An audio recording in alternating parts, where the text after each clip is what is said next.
तो मैं बागेश्वर धाम महाराज को भी कहना चाहूंगा,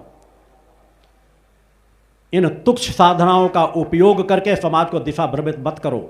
तुम कोई त्रिकालज्ञ नहीं हो। पड़ोखर महाराज को भी कहना चाहूंगा, और एक सबसे बड़ा, जिसे तो जेल की सलाखों में डाल देना चाहिए सरकार को, शासन प्रशासन को। शायद आप लोगों ने नाम कहीं सुना हो, चैनलों में भी चलते रहते हैं, प्रेमा साई महाराज। वो अघोर पंथ का अपने आप को सर्वज्ञ मानते हैं। सभी देवी देवता उनके आदेश पे चलते हैं। वो किसी प्रेत का बंधन कर लेते हैं, पूरे प्रेतों से अब उनका अपने एरिया घेरे रहते हैं। किसी को चेस्ट का कैंसर भी हो जाए तो उसे कहेंगे जिन्न बैठा हुआ है, मांस नोच नोच के आपके अंदर खा रहा है, इतनी पेशियों में आना ठीक कर दिया जाएगा। आपको कहेंगे कीले चुभाई जा रही है, आपका पुतला कर्म किया गया, उसे पुतले का दहन रख कर रखा गया है, पुतले को दबा रखा गया, उसमें कीले चुभाई जाती तो आपको तकलीफ होती है। कोई निसंतान महिला जाती है, आपके पेट में गर्भ में जिन्न बैठाल दिया गया है, भ्रम पैदा करेंगे। वह जिन्न आपके बच्चों को खा जाता है, इसलिए आपके बच्चे नहीं पैदा हो रहे। इतना भ्रम जाल फैलाया जा रहा है।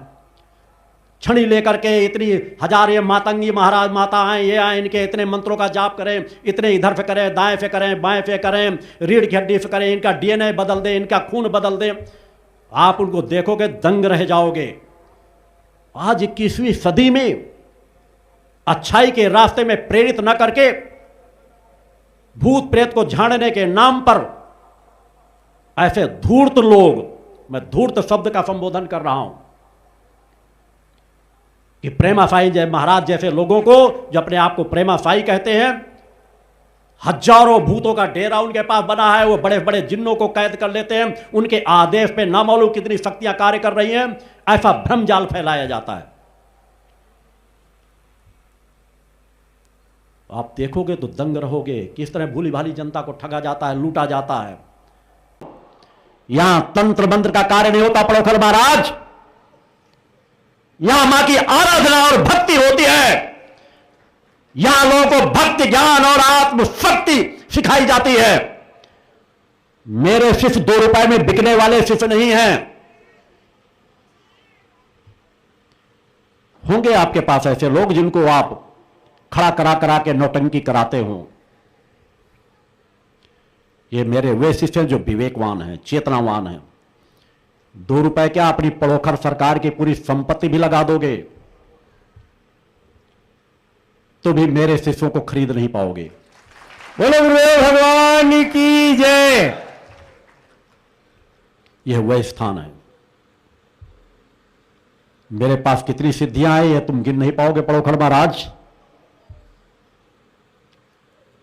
अपने आप को पड़ोखर सरकार कहते हो, पड़ोखर महाराज कहते हो। मैं आपको पड़ोखर महाराज कहता हूं क्योंकि आपने कहा मैं ब्राह्मण हूं, ये हूं, चुनौती स्वीकार करता हूं, मेरे अगले दरबार को रोक दें। मैं किसी का दरबार रोकने नहीं आया हूं। दरबार तो आप और चलाओ, इससे समाज देख सके कि आप जैसे लोग क्या कर रहे हो। समाज जागे और समाज स्वयं आंकलन करे कि क्या सही हो रहा है, क्या गलत हो रहा है। अरे लोगों को इतना बता देने से क्या कल्याण होगा कि वो उनका नाम क्या, उनके बाबा दादा का नाम क्या, उनका घर किधर है, कहां है, कैसा है। इसके तो मैं अपनी यात्रा के पहले न मालूम कितने प्रमाण समाज को दे चुका हूं, मगर कभी चमत्कार के रूप में नहीं, कभी मंचों का मैंने उपयोग नहीं किया। और इसको बताने वाले हमारे देश में सैकड़ों मौजूद हैं। एक से फेस रीडर है मौजूद है जो न्यूज चैनलों में सामने आते हैं कि आपको किसी के बारे में कुछ बता देंगे, आप कब कल क्या करोगे ये बता देंगे। वो पहले से लिख के ले आते हैं, तुम क्या लिखोगे ये लिख के पहले अपने से ले आएंगे। तुम कौन से चित्र बनाओगे ये चित्र वो अपने पहले शरीर में गुदा कर आ जाते हैं, तो वो जो लिखे होंगे वही अगला व्यक्ति बनाएगा। चैनलों के सामने वो ताजमहल को गायब कर देंगे। ऐसे ऐसे लोग भी जादूगर हैं, नजरों को बांधने वाले। सामानों को टेढ़ा करके दिखा देंगे, कैमरे भी वैसा ही कैद करेंगे। ऐसे चमत्कार दिखाने वाले तो हमारे देश में बहुत जादूगर मौजूद हैं, मगर उन्होंने कभी धर्म का चोला नहीं पहना। आज अगर इस तरह की चीजें कहीं पर भी की जाएंगी, मतलब तो 2-4-6 लोगों का भी नाम बताए हैं पड़ोखर महाराज। अभी तो बहुत लंबी लिस्ट है। अबे तो मेरा महाशक्ति शंखनाद शुरू हुआ है। 25 वर्षों मैंने अपने जिस एक प्रथम चरण के साधना पक्ष को पूर्ण करना चाहता उसको पूर्ण कर चुका हूं।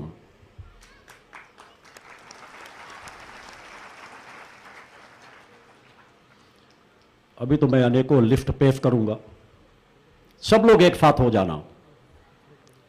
चुनौती मेरी है, आपकी नहीं। पड़ोखल महाराज कान खोल करके सुन लेना, यह योगीराज सख्तपुत्र की चुनौती है। चुनौती मैंने दी है, करके तुम्हें दिखाना होगा।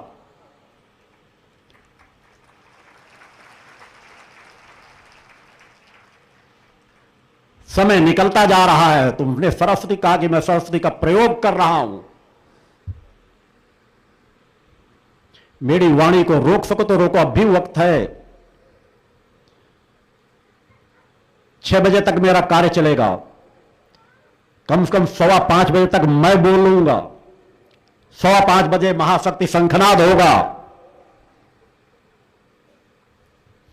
मैं केवल पड़ोखल महाराज आपको ही नहीं कह रहा, आपके तरीके जो और देश भर में जितने तंत्र मंत्र जादूगर प्रेमा साईं जैसे लोग जो ऐसा लोगों को बता दें जैसे हजारों भूतों प्रेतों को उन्होंने कैद कर रखा है, उनके छड़ी के अंदर कैद हैं, उनके चारों तरफ पहरेदारी कर रहे हैं, वो अपने इशारे में किसी को जलाकर राख कर देते हैं ऐसे लोगों को।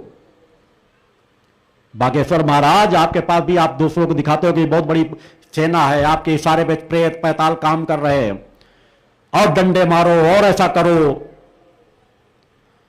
अरे उनको डंडे नहीं तलवारें लेकर मेरे पास भेज दो, क्योंकि आवाज मैंने उठाई है और मुझे जब करना होगा आवश्यकता पड़ेगी तो मैं वह बता दूंगा। अभी तो मैंने चुनौती दी है। आवाज इसलिए उठाता हूं समाज देखे, देखता रहे और फिर विचार करे कि मैं सही था या वो सही थे, मुझे आवाज उठानी चाहिए थी कि नहीं आवाज उठानी चाहिए थी। हम शंकराचार्यों का सम्मान करते हैं, शंकराचार्य के मठों का सम्मान करते हैं, उनके धार्मिक स्थानों का सम्मान करते हैं, उनकी परंपरा का सम्मान करते हैं। मगर अगर कोई शंकराचार्य हमारी मातृशक्ति के पक्ष में विरुद्ध में उन्हें बफैलो शब्द संबोधित करे तो मैं ऐसे व्यक्ति का कट्टर विरोधी हूं, क्योंकि मेरे सामने हुआ मैंने अनेकों मंचों से बताया है। मैं बहुत छोटा था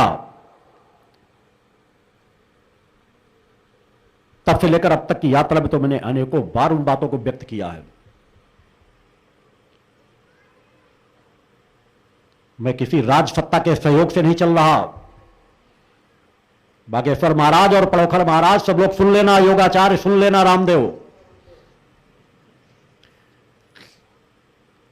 कुमार स्वामी, रामपाल, निर्बल बाबा और तुम्हारे गैंग के जितने लोग हों, सहयोगी जितने हों, इच्छाधारी, फलाधारी, न मालूम कितने धारी, उन सभी को कहता हूं पूरा प्रयास कर लेना। मैं किसी धन बल के प्रयास से, उससे वैभव से कार्य नहीं करता, किसी राजनेताओं के सहयोग से कार्य नहीं करता। मैं करता हूं माता आदि सत्यजनी जगदम्बा की कृपा के बल पर। बोलो गुरुदेव भगवान की जय। पड़ोखल महाराज, मेरा तो जीवन स्पष्ट है। पत्रिकाओं के माध्यम से, मंचों के माध्यम में बहुत कुछ बताया जा चुका, फिर भी आपकी सिद्धियां काम करना तो बंद कर दी काफी कुछ।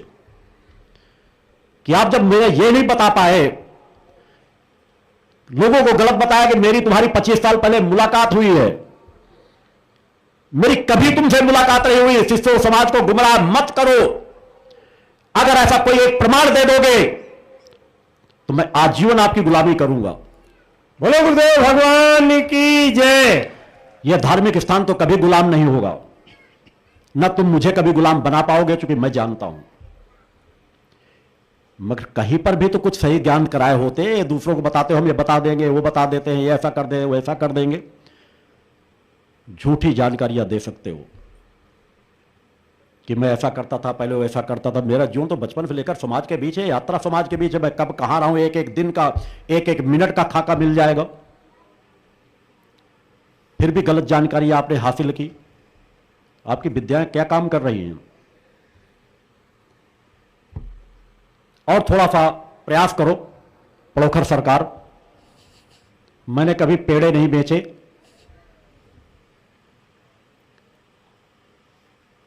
मैंने कभी सरकारी नौकरी नहीं की,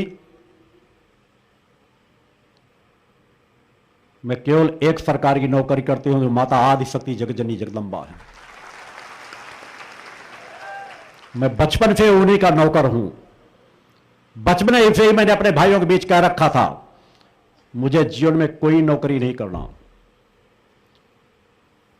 अपनी आवश्यकताओं के लिए मैंने बिजनेस व्यापार के रास्ते को जरूर अपने साथ जोड़ा, कृषि कार्य को अपने साथ जरूर जोड़ा, मगर मैंने किसी की नौकरी नहीं की। मुझे कोई आवश्यकता भी नहीं पड़ी, क्योंकि मैं धन का भूखा कभी रहा ही नहीं। धन और धर्म में मैंने हमेशा धर्म को प्राथमिकता दी।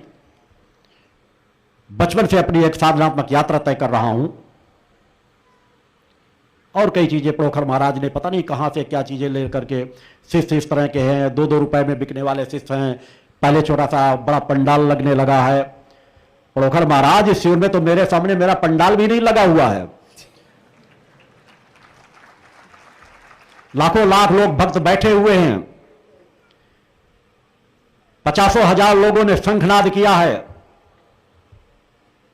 हर बार मैं पंडाल लगा रखता था, इस बार मैंने महाशक्ति शंखनाद कराया है अपने शिष्यों से,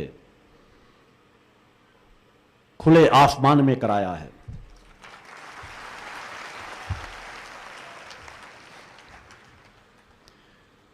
पड़ोखर महाराज, और प्रयास करना, मेरी चेतना तरंगों को भेद सको तो प्रयास करना। एक बार अपने अपने हाथों में ऊपर उठा लेंगे। पड़ोखर महाराज, आप बहुत बड़े महाराज हो। कई बार आपने कहा मैं इस धर्म का स्वयंभू हूं। देख लेना इन शंखों को, देख लेना इन धर्म ध्वजाओं को। सामने ही जितने नहीं बैठे उससे ज्यादा दाएं बाएं बैठे हुए हैं। कैमरे से कवर करके उनको दिखा दो। ये 2 रुपए में बिकने वाले लोग नहीं हैं, 2-2 रुपए में देकर के इकट्ठे किए जाने वाले लोग नहीं है। पड़ोखर महाराज,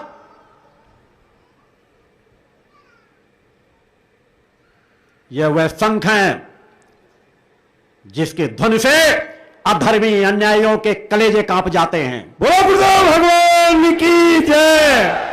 हम अपने सत्य सधर्म की ताकत से यह धर्म युद्ध लड़ रहे हैं। हमारा धर्म युद्ध किसी अस्त्र शस्त्र से नहीं लड़ा जा रहा। शंख है, धर्म दंड ध्वजा है, माथे पर कुमकुम का तिलक है, शिष्यों के गले में रक्षा कवच और महिलाओं के पास रक्षा रुमाल है। यह हमारी ताकत है। नशे मान से मुक्त चरित्रवान जीवन, चरित्रवान जीवन हमारी ताकत है। यह समाज ही नहीं, देश ही नहीं, आने वाले भविष्य में दुनिया को भी दिशा देगा। पड़ोखर महाराज, अच्छे से देख लेना। और देश की सरकारें, दीदी वो दीदी कहने वाले लोग, ये दीदियां बहुत कुछ कर गुजरेंगी। देश के लिए कुछ और अच्छा करो, अभी और कुछ करने की आवश्यकता है। सत्ता बनी रहेगी। नहीं, यह शक्ति शंखनाद, महाशक्ति शंखनाद आगे आने वाले भविष्य में जिस सामर्थ्य के साथ उठ खड़ा होगा, यह एक सशक्त विकल्प तैयार हो रहा है। मैं सभी के लिए चेतावनी देता हूं, गलत करने वालों को या जो सत्ता में बैठे हैं, अपने के नंदन ठाकुर जैसे लोग अच्छी कथाएं सुनाते हैं, अच्छी भीड़ उपस्थित होती है, अच्छे विचार रखते हैं, विचारों में कमी नहीं, मगर विचार अगर आपकी आत्मिक शक्ति को नहीं बढ़ा सके, तुम घुटने टेक दो। जो उम्र से तुमसे छोटा है, तुम अपने आप को हर जगह मंचों में बड़ा मानते रहे, बड़ा कहते रहे, ज्ञान के सामने घुटने टेक दो तब तो अच्छी बात है। यह करके घुटने टेक दो कि भाई मेरे पीछे कोई भूत ना लगा देना, या इस डर से कि मेरे बारे में कुछ बता ना दे। आज अगर कथावाचक जो बड़ी बड़ी कथाएं कहते हैं, ऐसे लोग इन छोटी छोटी क्रियाओं के सामने घुटने टेकने लगेंगे तो समाज का क्या होगा? समाज तो भयभीत होगा ही। समाज कहां जाएगा? समाज की आवाज कौन बनेगा? समाज को ताकत कौन देगा? इसलिए पिछले 25 वर्षों से नहीं, पिछले 30 वर्षों से मेरे द्वारा आवाज उठाई जा रही है कि एक सम्मेलन हो। पटोखर महाराज, अगर आपके पास थोड़ा सा भी सहनशीलता होती तो मेरी आवाज का समर्थन करते और आप कहते कि हां, एक ऐसा आयोजन होना चाहिए, आप भी आह्वान करते। मैं आज भी चाहता हूं उन सभी लोगों से कि आह्वान करो एक ऐसे मंच पर जहां पर इस चीज का परीक्षण हो सके, किसके पास सत्य है, किसके पास असत्य है, इसका ज्ञान लोग प्राप्त कर सके। हां, मैंने शंकराचार्यों के विरुद्ध भी आवाज उठाई है। जब शंकराचार्य एक पत्रकार के कांग्रेस के विरुद्ध पूछने पर तमाचा मार दे तो आवाज उठानी पड़ती है। जब साईं की